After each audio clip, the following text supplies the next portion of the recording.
Camera on করলেই মানে কোনো কাজ পারফেক্ট হয় না একদম। মানে এমনি কত সুন্দর করে করতে পারি, ক্যামেরার সামনে আসলে সব এলোমেলো হয়ে যায়। আসসালামু আলাইকুম এভরিওয়ান, সবাই কেমন আছেন? আলহামদুলিল্লাহ, আল্লাহর অশেষ রহমতে আমরাও ভালো আছি। তো ছোট্ট একটি ভিডিও নিয়ে চলে আসছি আপনাদের মাঝে, আশা করি আপনাদের কাছে ভালো লাগবে।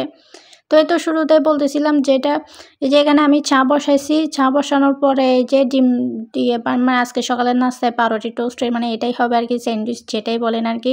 তো এই যে দেখেন ডিমের অবস্থা কীরকম, মানে লেগে লেগে যাচ্ছে, একদম ছিঁড়া ছিঁড়া হয়ে গেছে সবগুলা। মানে যেটা বলতেছিলাম ক্যামেরার সামনে আসলেই মানে কোনো কাজই পারফেক্ট হয় না। তো এটাই আর কি, এমনি ক্যামেরা অফ থাকলে কত সুন্দর করে ডিম পোস্ট করতে পারি।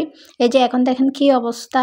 তো যাই হোক, এটা আমার জন্য করে নিলাম। তো আমার মেয়ে পাউরুটি দিয়ে টোস্ট মানে স্যান্ডউইচ ওইটা খাবে না, তো ডিমটা আলাদা পোস্ট করে নিচ্ছে আর কি। তাও দেখেন ডিমটা কত লম্বা হয়ে গেল। তো আমি এখানে কিছু পাউরুটিও মানে বেছে নিব আর কি। তো এই যে দেখেন ডিমের অবস্থা মানে একদমই লেগে লেগে যাচ্ছে। তো এটা আর কি, মানে ক্যামেরা অন করলে এই অবস্থা, বুঝছেন?